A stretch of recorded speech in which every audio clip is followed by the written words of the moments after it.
californiano de 22 anos, retorna ao tribunal acusado de matar 4 garotas com um BMW em alta velocidade na rodovia da Costa do Pacífico. Foi trágico, foi emocionante, foi devastador, mas não foi assassinato. O homem que agora o defende é um rosto conhecido, o mesmo advogado que defendeu Karen Reed, Alan Jackson. E esta semana, ele tentou fazer com que as 4 acusações de assassinato que seu cliente enfrenta fossem retiradas. Ele mencionou até um assassino infame que matou 4 pessoas. Bryan Kohberger enfrenta as mesmas acusações. O que Alan Jackson afirma que seu cliente realmente fugia quando atropelou 4 jovens prestes a se formar na faculdade. Acompanhamos o caso pela Law and Crime. Eu sou Chris Stewart.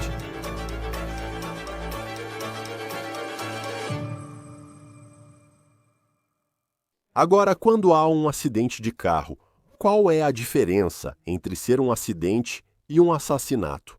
Essa é a pergunta que está no centro deste caso que estamos acompanhando, Califórnia, onde 4 garotas foram mortas por um homem que dirigia uma BMW dada pelos pais. Esse homem é Frazier Bohm. Agora ele está no tribunal, esta semana no sul da Califórnia. Ele responde por 4 acusações de assassinato pelo ocorrido na Pacific Coast Highway em 17 de outubro de 2023. Isso ocorreu na área chamada Curva do Homem Morto. O novo e influente advogado de Bohm, provavelmente caro para sua família, argumentou no tribunal pela retirada das acusações de assassinato contra seu cliente, e que o que estamos falando não passou de um acidente e uma tragédia. Aqui está o motivo.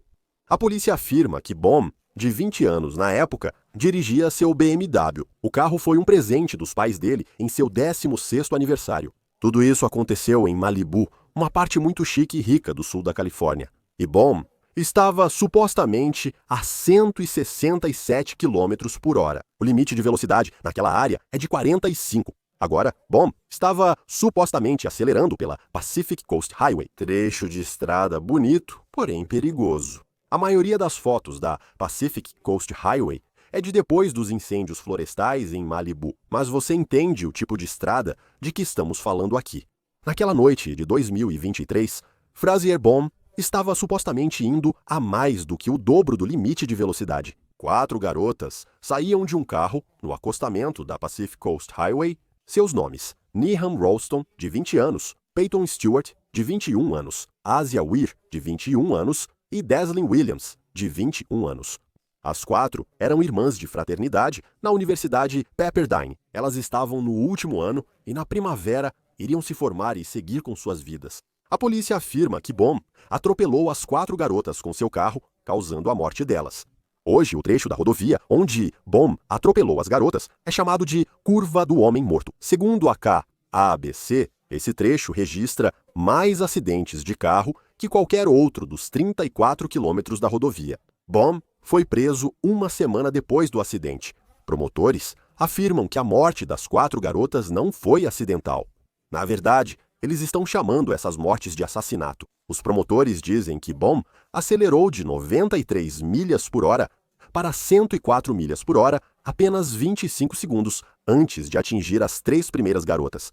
De acordo com os dados que foram recuperados da BMW e da chamada caixa preta do carro, agora, eles argumentam que a aceleração é uma prova de que Bohm estava dirigindo de uma forma que esse acidente não foi um acidente, foi um assassinato. O advogado de Bohm, Alan Jackson, argumentou no tribunal que as acusações deveriam ser retiradas, pois velocidade não equivale a malícia.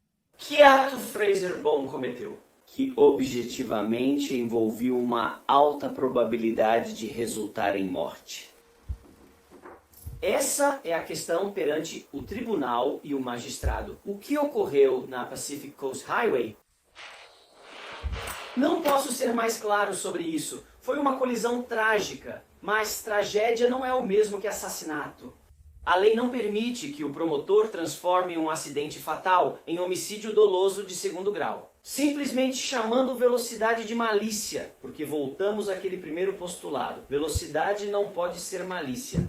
Na Califórnia, é certo que não havia álcool, nem drogas, nem testes, nem rachas, nem distração, nem antecedentes de dirigir sob influência pelo meu cliente.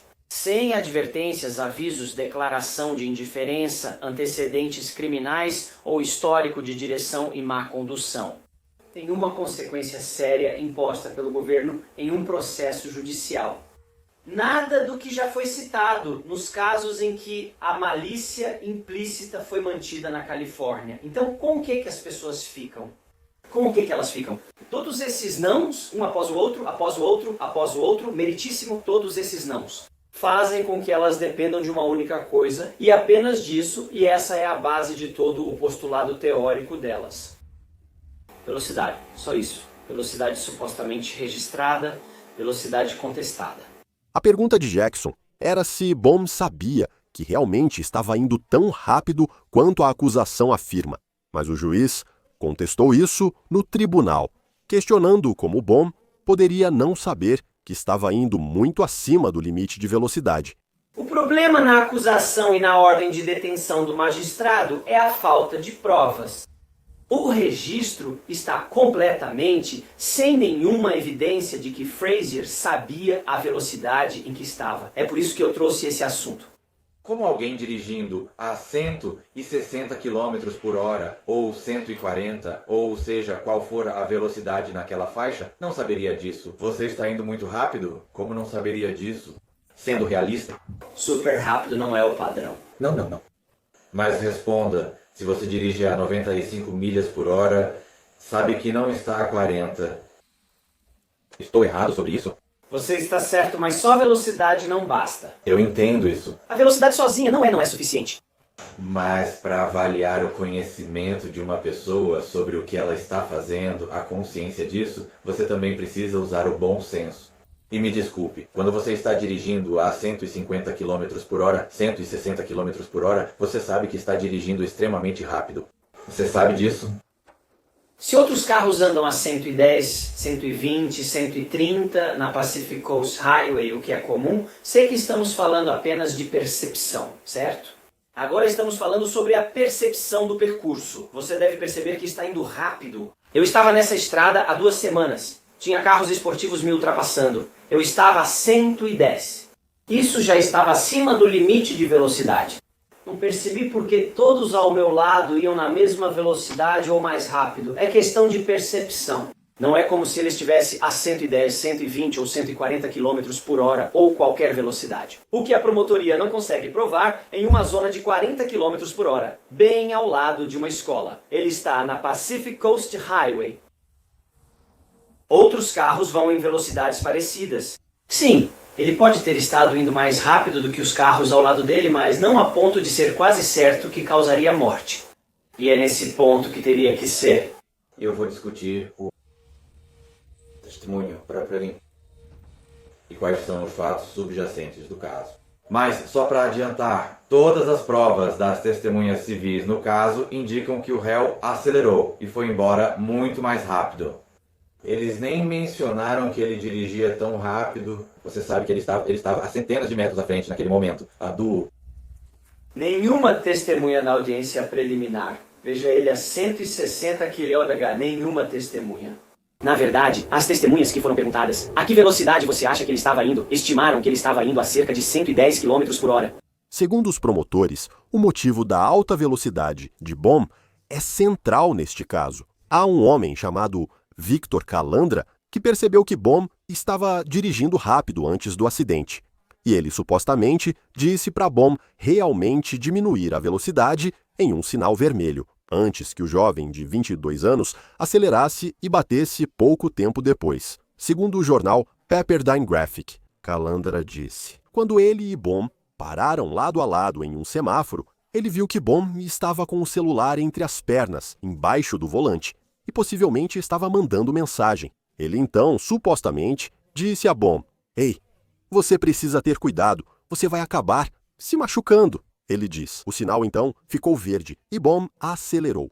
Segundos depois, Bohm supostamente atropelou aquelas 4 garotas, tirando suas vidas. A defesa de Bohm afirma que qualquer contato com Calandra foi uma confrontação e que Bohm estava com medo. Ele fugia de uma briga no trânsito antes do acidente, por isso estava rápido. Não há evidências de que Frazier queria dirigir rápido por conta própria. Todas as evidências apontam o contrário, que ele estava reagindo aos acontecimentos do momento, incluindo estar sendo perseguido, ter sido atingido por um veículo jovem segundos antes do impacto. Isso não é malícia. Na audiência, a defesa de Bohm solicitou acesso aos dados do telefone de Calandra, da testemunha, com dados de sistema, de posicionamento global de localização e velocidade. E eles também querem ver quais comunicações Calandra teve com outras testemunhas no local. Bohm também disse aos investigadores que atropelar as 4 garotas foi um acidente. Ele disse que precisou desviar porque estava tentando evitar um carro que estava ao lado dele e que havia batido no espelho retrovisor do lado do motorista. Os promotores argumentaram que encontraram esse carro e ele não tinha nenhum dano. Veja o que a promotoria alegou para justificar as acusações de homicídio. Então, a questão que estamos enfrentando agora é se havia provas suficientes apresentadas ao tribunal competente para que fosse emitida a ordem de pronúncia. E a defesa disse várias vezes que a velocidade sozinha não é suficiente e que a velocidade isoladamente não é o fator determinante. Watson e seus precedentes. Repetidas vezes, eles não fornecem nenhuma definição do que é dolo implícito. Eles discutem que cada caso deve ser avaliado conforme suas circunstâncias. Nunca é fornecido nenhum número pelo tribunal. Este não é um caso de velocidade isolada, onde o réu estava dirigindo em uma estrada aberta, sem outros veículos, sem outros carros, pedestres, apenas voando e atingindo altas velocidades. Este é um caso em que o crime aconteceu em um trecho de estrada com casas dos dois lados, com entradas de garagem e garagens que dão diretamente para a rua. Com outros veículos que estavam dentro do limite de velocidade no momento em que ele estava dirigindo, carros estacionando em paralelo nas laterais das ruas e pedestres caminhando nesses lados. Considerando aquele trecho da Pacific Coast Highway, o que o réu disse que conhecia, não tem calçadas. Todas essas informações eram conhecidas pelo réu no momento em que ele decidiu adotar o comportamento que teve. Então, ao fazer seu argumento final, Jackson fez uma referência muito notável a um assassino quádruplo. Essas são as mesmas acusações que Bryan Kohberger está enfrentando. Esse é o ponto. Bryan Kohberger invadiu um dormitório e massacrou 4 pessoas. Ele responde a 4 acusações de assassinato, mas se declara: 4 acusações de homicídio. É assassinato. Juiz, esse é o ponto. Foi isso que o magistrado não entendeu. É perigoso? Claro. Alguém pode ter se machucado? Eles realmente se machucaram. Então essa possibilidade existe. Havia um alto grau. Uma quase certeza, como o caso colocou. Havia uma quase certeza? Uma alta probabilidade de que alguém morreria naquela noite, naquele horário, e que ele sabia disso e ignorou? A resposta é não, é claramente não, não precisamos gostar disso. Não estou pedindo para ninguém gostar do que aconteceu ou justificar o que aconteceu. Estou pedindo ao tribunal que chame as coisas pelo nome. Somos transmissores objetivos da lei, é isso que fazemos para viver.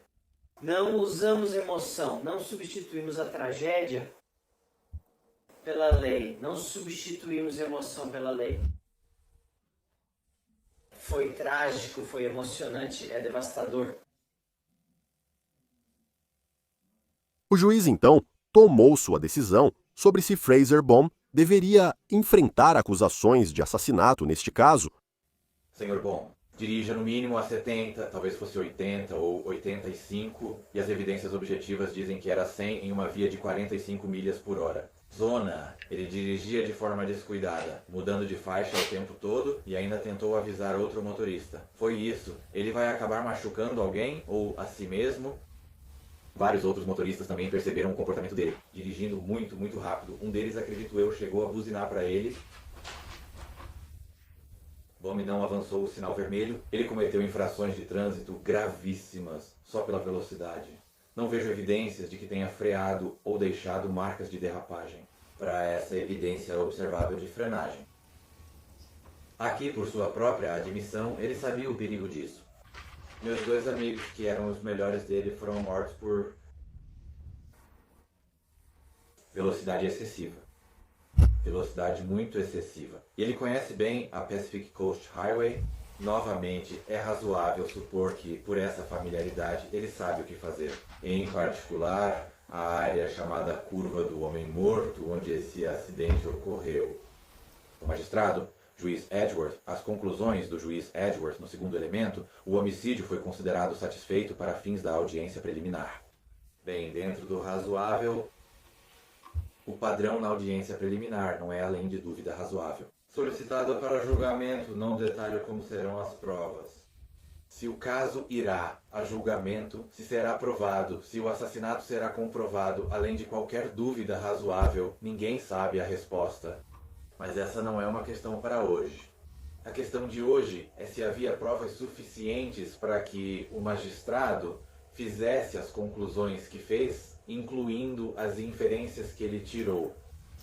A lei que ele aplicou. E se você acredita que as conclusões do magistrado foram forçadas ou bem fundamentadas pelos fatos, conforme se aplicam à lei vigente neste caso. Portanto, o pedido é respeitosamente negado. Agora, direto da Califórnia, está conosco Nemo Romani, ex-promotor federal e presidente da West Coast Trial Lawyers. É sempre um prazer recebê-lo no Law and Crime.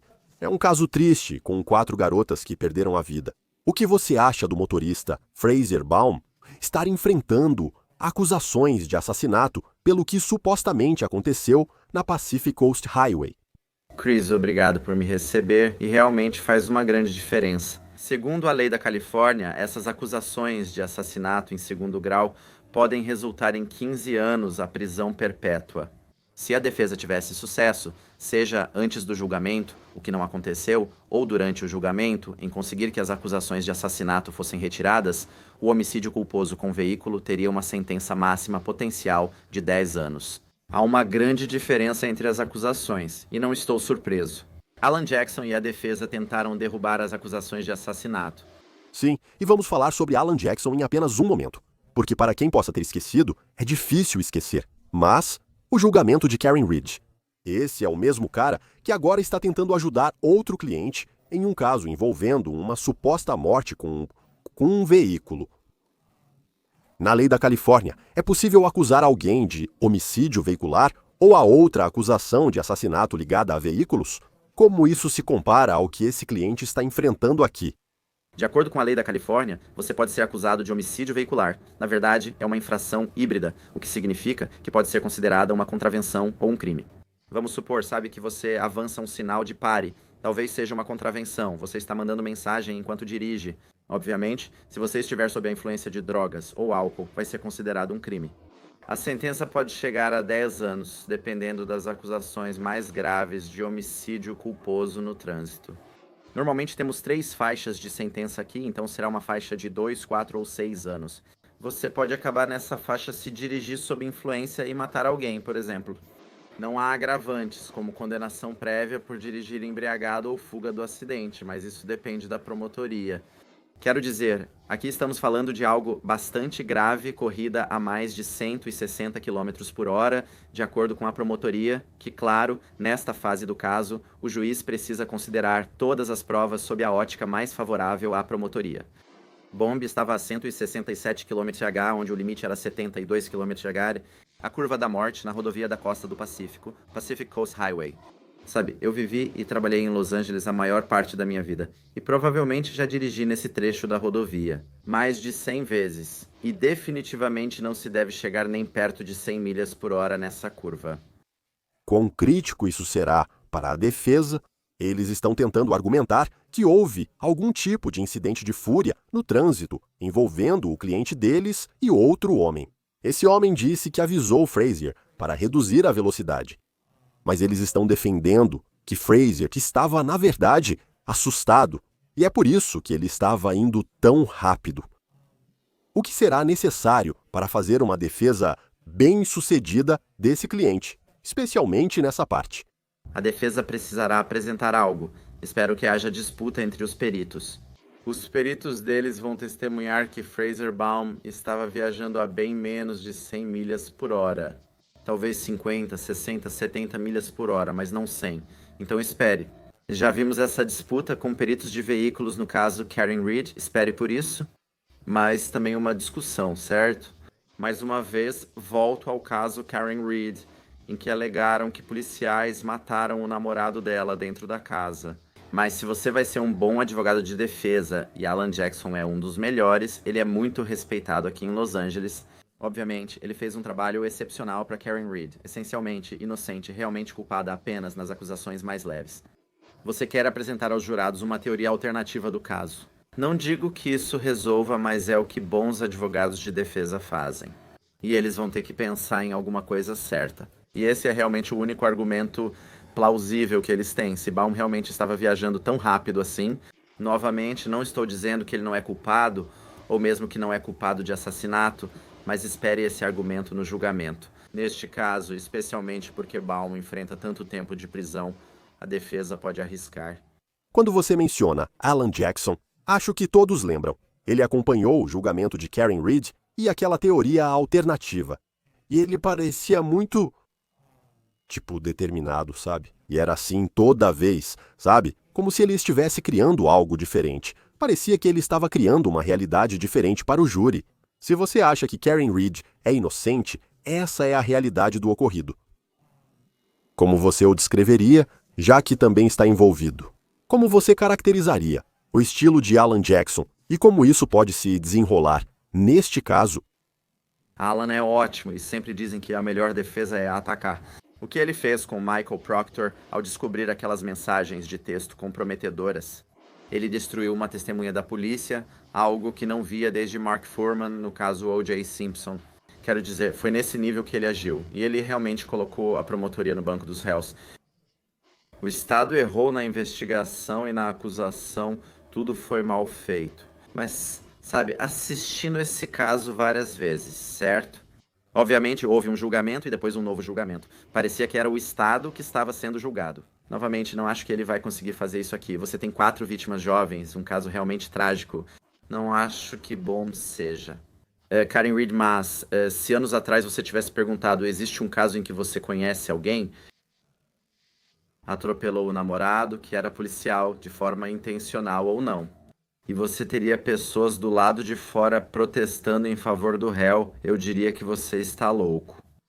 Então, o que Jackson fez, tanto dentro quanto fora do tribunal, do ponto de vista de relações públicas, foi nada menos que extraordinário. Os fatos aqui são outros. Vítimas muito simpáticas. Não sei se isso vai ser decisivo, mas não acho que a defesa vá desistir sem lutar.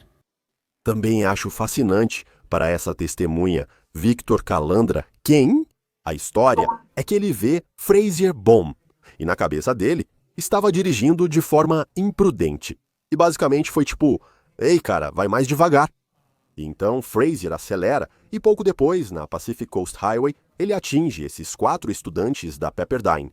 Sabe, esse cara estava levando uma vida normal e provavelmente na cabeça dele estava fazendo o certo, né? Se tudo o que ele está dizendo for verdade, era a coisa certa. E só de falar para alguém que está correndo demais, todos nós já vimos esses motoristas antes, e você só pensa, poxa, será que essa pessoa não pode simplesmente diminuir a velocidade? Se é isso que está acontecendo, por que ele está passando por isso, especialmente com Alan Jackson? Você pensa em Michael Proctor e como ele o enfrentou. Para esse cara que, potencialmente, do lado da história dele, só estava tentando dizer para alguém ir mais devagar. O que pode acontecer com ele se for a julgamento? Sim, acho que o caso vai a julgamento e espero ver e ouvir um contra-interrogatório muito rigoroso. Ele será uma testemunha-chave no caso. Isso pode funcionar para ambos os lados. Já falamos sobre o argumento da defesa, certo? Que isso foi algum incidente de fúria no trânsito e Baum estava tentando fugir. Mas para a acusação, ele pode ser ótima testemunha ao mostrar o conhecimento e a intenção de Baum, certo? Uma coisa que o juiz mencionou durante a audiência sobre o 995, onde ele negou a moção para dispensar o juiz Robinson. Aqui em Los Angeles, disse que, veja, Fraser Baum sabia que o excesso de velocidade era perigoso. Ele teve alguns amigos que morreram em um acidente de carro relacionado ao excesso de velocidade. Ele disse isso à polícia. E se você tem uma testemunha ocular dizendo para ele: "Ei, você está indo rápido demais, isso é perigoso, você vai matar alguém", algo nesse sentido. Eu não sei se foi isso que a testemunha disse, mas isso é muito útil para a acusação. Isso estabelece o mens rea, a intenção criminosa e o estado mental necessário para a malícia e homicídio, como já discutido antes. Mas homicídio requer uma intenção de matar, uma intenção de causar lesão corporal grave ou uma indiferença depravada à vida humana. E se alguém está dizendo para Baum que o que ele está fazendo é perigoso e mortal, e ele faz mesmo assim, isso já é suficiente para homicídio doloso.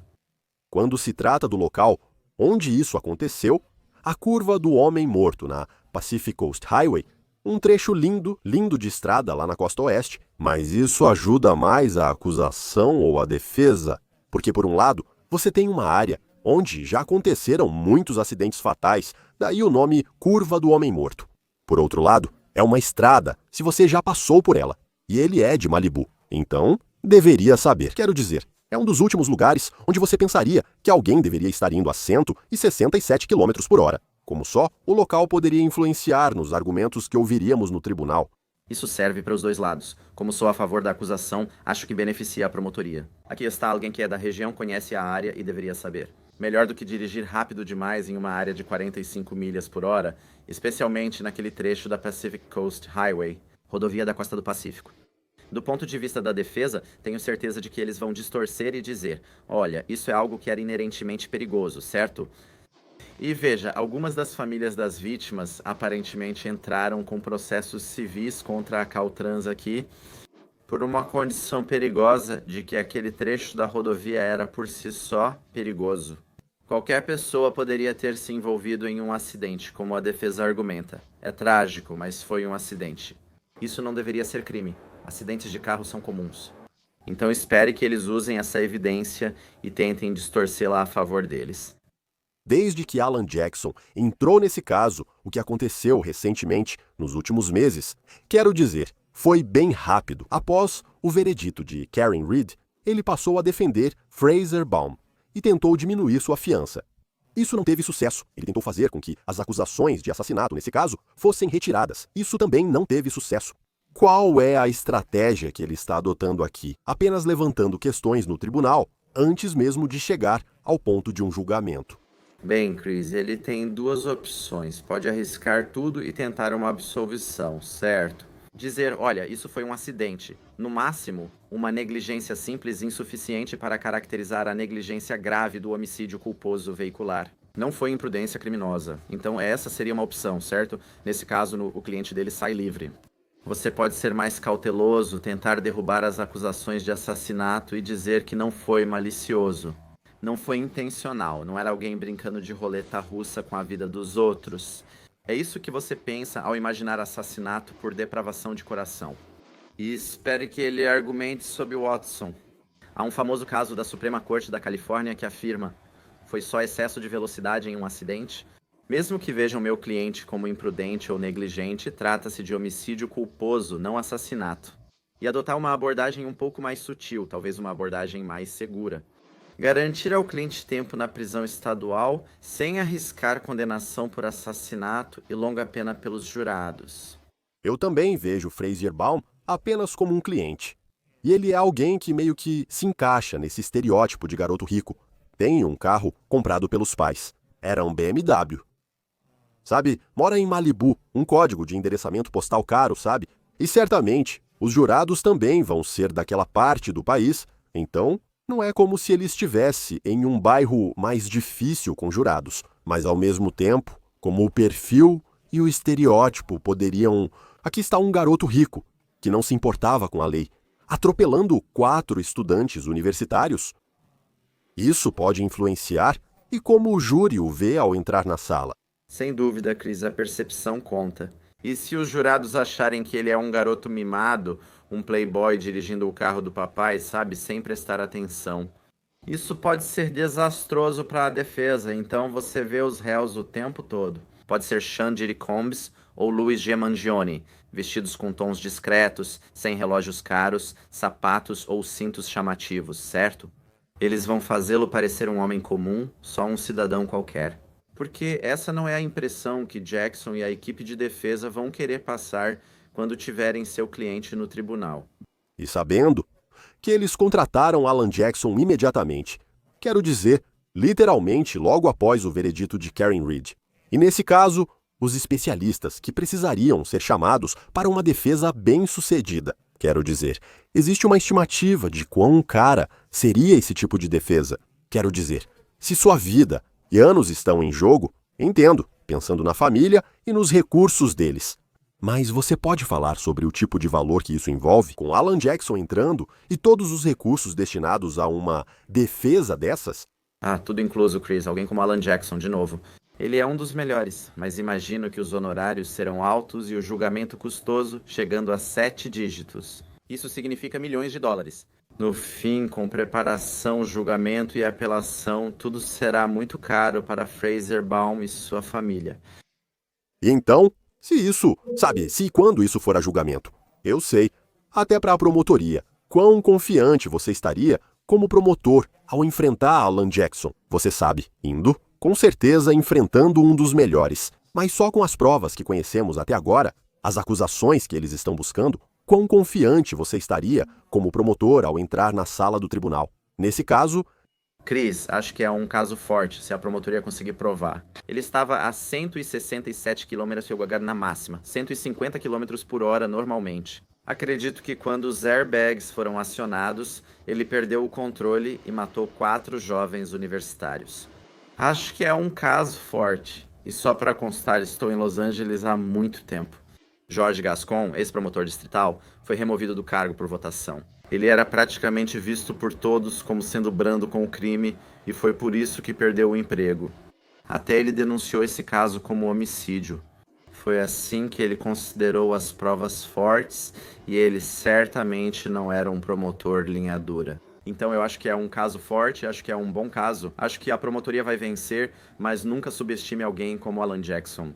Não, vamos ver como isso se desenrola. Nima Romani, ex-promotor federal e presidente da West Coast Trial Lawyers. Obrigado por estar conosco, senhor. Sua perspectiva é sempre bem-vinda no Law and Crime. Obrigado por me receber, Chris. Até breve. Isso foi o On the Case do Law and Crime. Inscreva-se no YouTube e Spotify. Eu sou Chris Stewart. Nos vemos na próxima vez.